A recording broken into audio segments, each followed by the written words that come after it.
J'adore Stable Run, c'est pour moi la meilleure partie de Jojo. Et en la lisant, il y a quelques stands qui ont retenu mon attention, comme par exemple Civil War, Scary Monster ou encore Cadger Rainbow. Mais il y en a un en particulier dont je voudrais vous parler.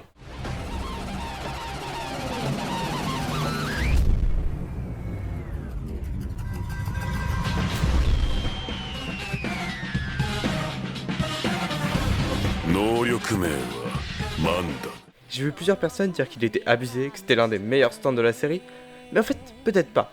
Donc dans cette vidéo, je vais vous dire pourquoi, selon moi, Mandom est surcoté. Mais déjà, c'est quoi la capacité de Mandom? Eh bien, son pouvoir est simple, mais efficace. Mandom permet de remonter le temps de 6 secondes, ni plus, ni moins. Ça lui permet de déstabiliser ses adversaires et d'avoir toujours un temps d'avance sur eux. Et à l'époque où c'était au Steel Ball Run, les combats se font principalement par pistolet.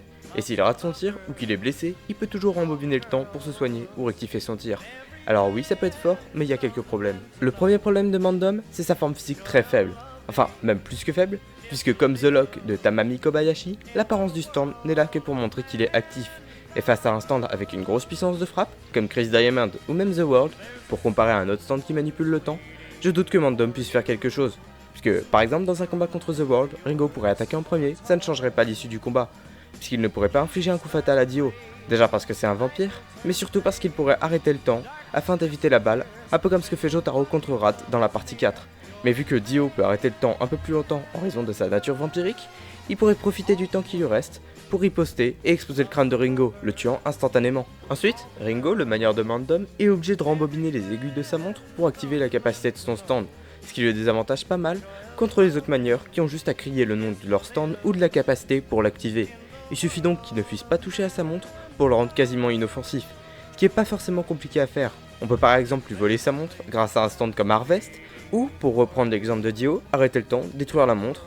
Alors oui, cet exemple de l'arrêt du temps est un peu pété, mais un stand rapide pourrait détruire la montre avant que Ringo ne réagisse. Et bon, même si on imagine qu'il a de très bons réflexes, il ne pourrait pas éviter un coup de Silver Chariot qui va à la vitesse de la lumière ou de Crazy Diamond qui frappe à 300 km/h. Oui, c'est abusé. Et ce qui restera à Ringo, c'est un flingue et son flow. Et en vrai, j'ai pas encore parlé de la technique qui est utilisée dans Steel Ball Run pour empêcher Ringo d'utiliser son stand. Pendant le combat, J-Hero découvre, grâce à son premier stand Scan, que Ringo a une blessure à la clavicule gauche et que s'il arrive à la toucher, Ringo aura tout son côté gauche paralysé, qui l'empêchera donc de toucher à sa montre. Et il mourra d'un arrêt cardiaque. Et oui, moi aussi je savais pas que Scan était un stand.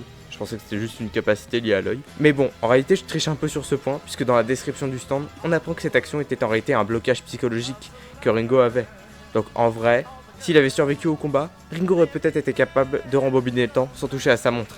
Et est-ce que ça aurait changé quelque chose à l'issue du combat contre Johnny et J-Hero? Eh bien oui, très probablement, puisqu'à certains moments, Ringo était obligé de récupérer sa montre sur son bras tranché, ou même juste de remonter les aiguilles de sa montre au lieu d'attaquer. Et s'il pouvait utiliser son stand sans toucher à sa montre, il pourrait aussi vaincre d'autres stands qui le battraient en temps normal. Et enfin, dernière critique sur son pouvoir, une fois qu'on est au courant de la capacité de Mandom, on sait quand le temps a été rembobiné, un peu comme avec Diavolo et son King Crimson, où la personne remarque que le temps a été effacé.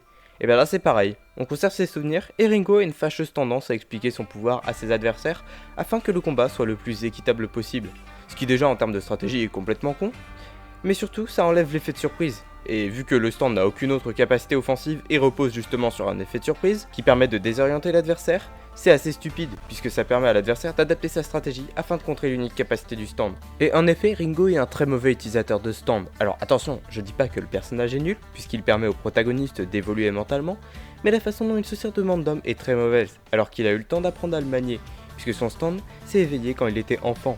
Et comme je l'ai dit juste avant, Ringo prévient ses adversaires en leur expliquant son pouvoir, en plus de se battre avec une sorte de code d'honneur, en refusant d'achever une personne qu'il juge comme étant un suiveur. Et il ne fait que des duels à la loyale, en face à face, et n'attaque pas par surprise, alors qu'il pourrait justement créer des attaques surprises qu'il pourrait obligatoirement réussir, parce que s'il ratait sa cible, il n'aurait qu'à utiliser Mandom pour rectifier l'attaque. Bon, je profite aussi de la vidéo pour caler un duo de stand avec Mandom que je pense être très puissant. The Hand et Mandom. J'explique. Ça pourrait être dévastateur comme combo et combler les faiblesses des deux stands. Mandom n'a pas de forme physique très forte? Pas grave, The Hand en a une. Okuyasu est complètement con et rate quasiment toujours ses attaques? Pas grave, Mandom peut remobiner le temps et dira à Okuyasu comment attaquer pour toucher l'adversaire. Et je viens d'y penser. Mais est-ce que Okuyasu a déjà réussi à attaquer quelqu'un avec The Hand? Bien évidemment, j'ai fait exprès de critiquer ce stand tout au long de cette courte vidéo, parce que beaucoup de gens l'adorent, Et malgré les défauts que j'ai énumérés, Mandom reste un très bon stand, mais qui pourrait gagner en efficacité en étant en duo avec un stand corps à corps. Je vous invite à donner en commentaire un stand que vous trouvez surcoté, et si jamais la vidéo vous a plu, n'hésitez pas à vous abonner et à liker, car environ 90% des gens qui regardent ne sont pas abonnés. C'était Gandalf pour Aperture Défaillance, ciao.